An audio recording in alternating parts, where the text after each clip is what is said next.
madaxweynaha Faransiiska Emmanuel Macron ayaa su'aalo adag oo madax xanuun ku riday kala kulmay wariye la yiraahdo Djameni oo u dhashay dalka Congo. qaybtan labaad waxaan ku soo qaadayaa wixii dhex maray madaxweyne Macron, wariye Djameni iyo madaxweynaha Congo Felix oo isna goor dambe ku soo biiray. wariyaha reer Congo ayaa su'aalaha uu weydiiyey madaxweynaha Faransiiska Macron waxa uu ku bilaabay sidan: madaxweyne Macron, waxaan ognahay in dalkaaga Faransiisku uu ku lug lahaa oo ka qayb qaatay xasuuqii ka dhacay dalka Rwanda. sidoo kale Faransiisku wuxuu gudaha Congo soo geliyay jabhado hub iyo ciidamo gaar ah oo hubaysan, kuwaas oo mucaaradsanaa lana dagaalamay dowladdii Congo ee xilligaas. markaas kadibna waxa dhacday in 10 milyan oo qof ay u dhintaan dagaallo, gaajo iyo cudurro. haddaba muxuu yahay ujeedka Faransiisku? muxuuse Faransiisku ka damacsan yahay xalka masiibadan weyn? anigu shakhsiyan waxaan ku leeyahay Macron, idinka oo Faransiiska ayaa sameeyey qaraxan weyn iyo dhibaatooyinkan ka dhacay Congo. Faransiiska ayaa sababay oo ka dambeeyey dagaaladii iyo mashaakilaadkii amni xumo iyo colaadihii ka dhacay bariga dalka Congo. ma damacsan tahay inaad hagaajiso wixii aad kharibteen oo aad magdhow ka bixisaan kana garowdaan dhibaatooyinkii aad u geysateen shacabka Congo?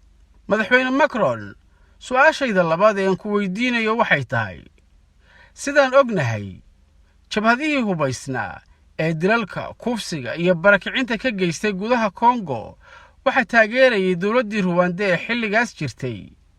wax kaleba iska daayay, dowladda Faransiisku xitaa xilligaas way diiday inay cambaarayso Rwanda. oo kale qaramada midoobay oo xilligaas fadhi ka yeelatay colaadihii Congo waxay qaramada midoobay xilligaas soo jeedisay in cunaqabatayn la saaro dowladdii Rwanda.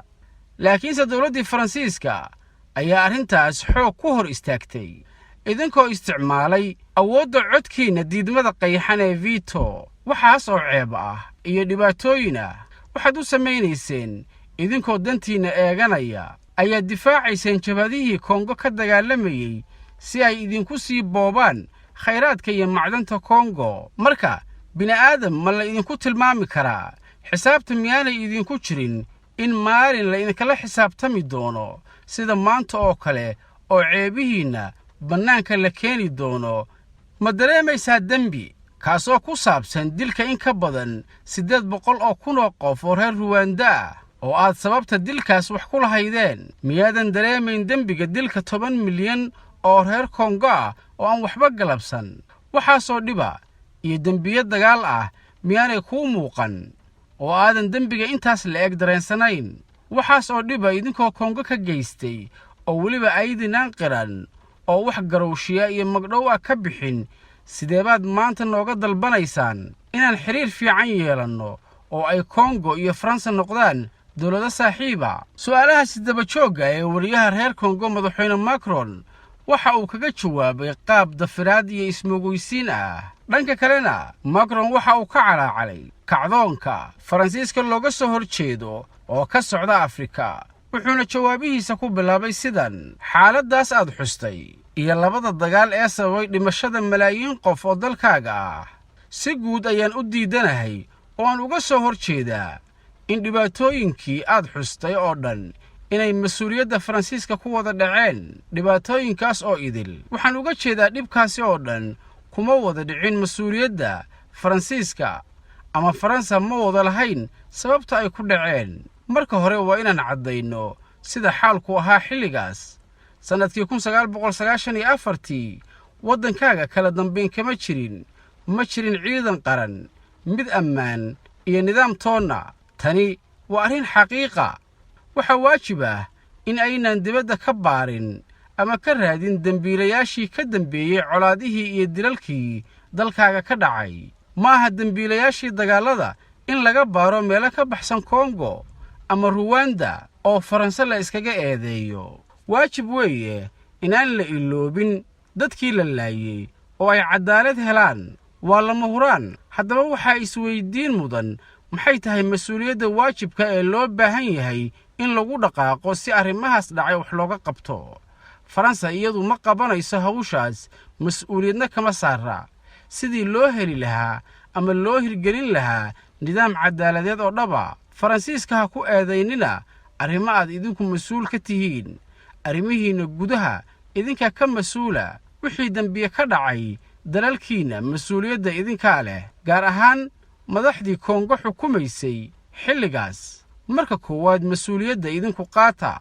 annaguna wixii dhinaca faransa ah waan qirsannahay qaabkii ay faransa ula dhaqmi jirtay afrika inay wax badan oo khaladaada ku jireen, laakiinse hadda faransa gebi ahaanba meesha waa ay ka saartay oo waa ay beddeshay habdhaqankeedii siyaasadeed. faransa kama maaranto afrika. hadda waxaan rabnaa inaan u macaamilno si wanaagsan oo saaxiibtinimo leh, iyadoo aysan meesha soo galayn khaladaadkii horeyna loo ka tabanayay. waan la soconnaa sannadihii u dambeeyey in afrika meelaha qaarkood ay ka soo ifbaxeen kacdoon lagu diidan yahay faransiiska, kaasoo saameeyey xidhiirkii aan la lahayn waddamo dhowra. laakiinse arrinkaasi kuma iman khaladaad ama xadgudub ay geysatay dowladda faransiisku.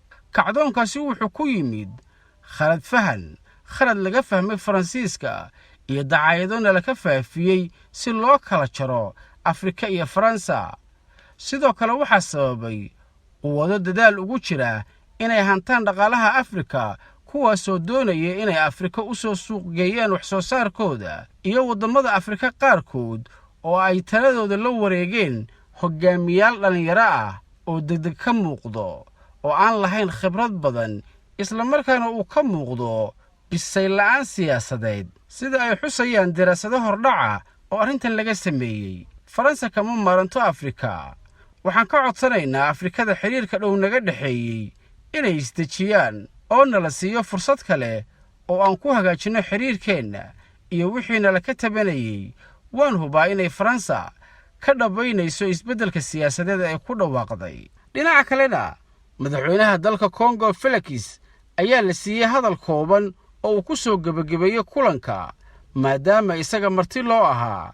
madaxweynaha Kongo ayaa isna hadalkiisa ku bilaabay sidan: anigu kuma kalsooni ujeedka kuwa nala collaytamay, igamana degayso qiilka beenta ah ee ay faransa u samaysanayso si ay u daboosho dembiyadii ay horay u gashay. xilligani maaha waagii aan iska qaadan jiray wax kastoo naloo sheego. wax badan ayaana isbeddelay. waxaase isweydiin mudan, sidee bay ruwaanda ugu suuragelaysaa inay ka taajirto biliqaysiga iyo boobka farsamaysan ee ay ku hayso khayraadka macdanta Kongo, oo ay soo waday muddo 20 sano ah, oo ay weliba u dhacayso khayraadkeenna waddamo kale oo shisheeye. ruwaanda taas niyadda yaysan gashan wax soconaya ma aha. ruwaanda deganaan iyo horumar ayaa ka socda. marka inay iyaduna nagu taageerto jabhado Kongo colaad ka wada si ay khayraadkeenna u dhacaan xaq ma aha.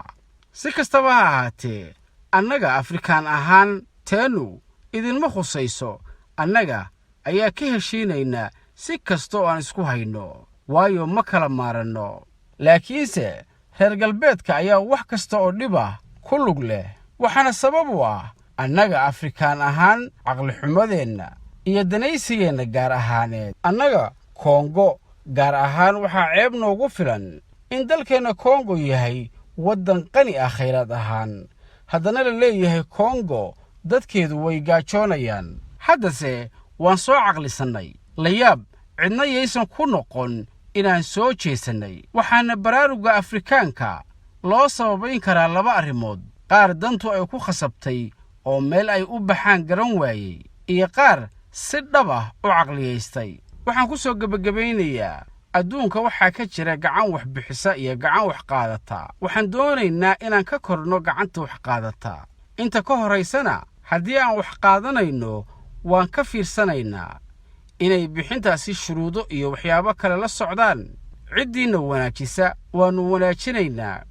ciddii saaxiibbo isku dan ah nala noqonaysa qalbi furan ayaan ku soo dhowaynaynaa. ciddii tidhaahda afrika waxay u socotaa dhinaca ruushka iyo shiinaha, waxaan u aragnaa qolo nagu gardaroonaysa oo caqligeenna caayaysa. annagu ma nihin miyaa ummad madax bannaan oo xora oo garanaysa meesha ay dani ugu jirto? halkani waa afrika, waa Kinshasa annaga ayaa naqaan maslaxadeena maanta cidna naguma cabsi gelin karto ciddaas ayaa doonaysa inaad xiriir la yeelataan nala kumana ceebayn karo Faransiiska oo dilay malaayiin qof oo aan waxba galabsan kama ogolaanayno inuu annaga casharana siiyo ummad walba waxay jeceshahay inay si karaamo iyo cizi leh u noolaato taasna waa in la tixgeliyo